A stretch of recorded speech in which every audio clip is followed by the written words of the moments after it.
Hi, I'm Christine Burke, author of The Yoga Healer and owner of Liberation Yoga Studio. And today I'm going to share with you 3 poses to help ease the feeling of anxiety.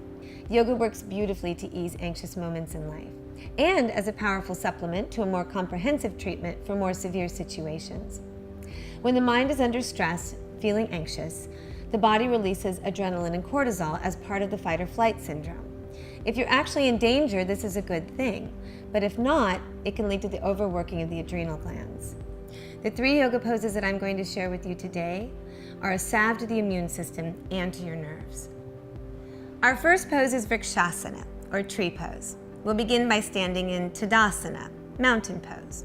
Separate your feet hips distance apart and press firmly down into all 4 corners of your feet so you can feel the earth strong beneath your feet. Squeeze the thigh muscles, draw your navel in toward your spine, and let your tailbone descend toward the earth. Now shift your weight to your right foot, place your hands on your hips, and lift your left leg. Reach down for your left ankle, pulling the foot up high inside of your right thigh and the toes point down. Now set a drishti, or gazing point, out in front of you.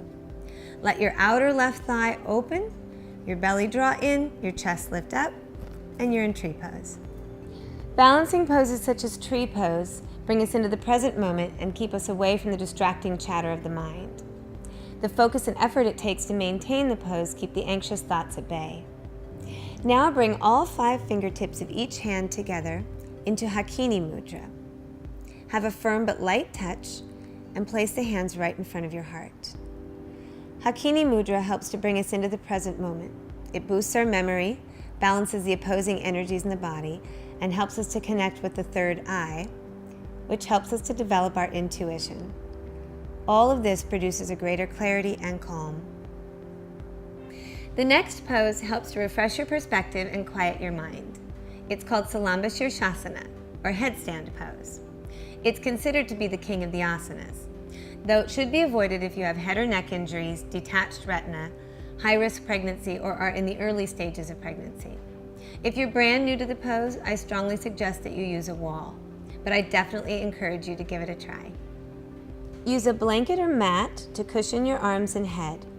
From hands and knees, place your forearms on the floor with your elbows under your shoulders and lace your fingers together. Place the crown of your head on the floor between your hands. If you are new to the pose, clasp your hands, pressing the back of your head up against the inner wrists.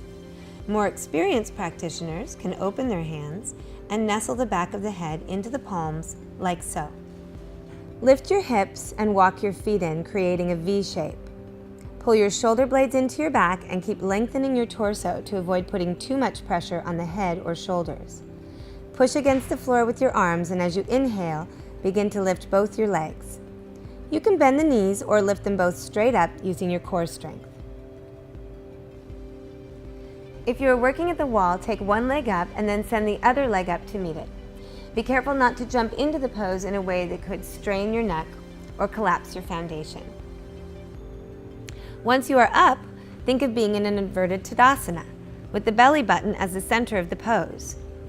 Align the arches of your feet with your hip bones and soften your fingers and jaw. Reach up through active legs, flex your feet, or press through the balls of the feet. Relax and breathe.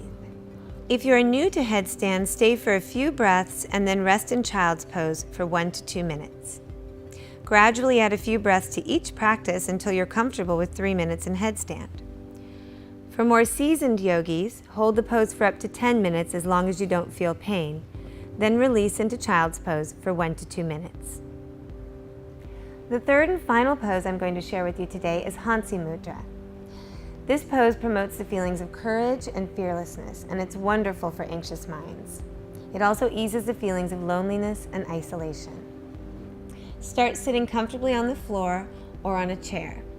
Turn the back of your hands to face up on your thighs or knees, and bring your thumb, index, middle, and ring fingers together, extending your pinkies. If you're comfortable doing so, close your eyes.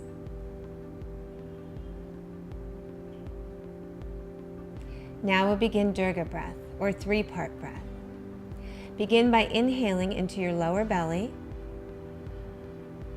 then solar plexus, then upper chest. It may be helpful to visualize filling a glass of water. You'll pause at the top of the breath, and then you'll begin the exhale from the upper chest, solar plexus, and base of the belly, as if you were pouring the water from the glass. Continue with Durga breath for 1 to 3 minutes.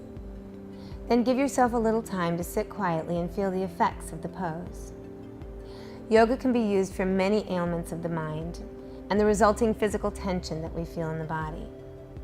If you have any further questions or need more suggestions from me, please feel free to leave a comment below or check out my book, The Yoga Healer.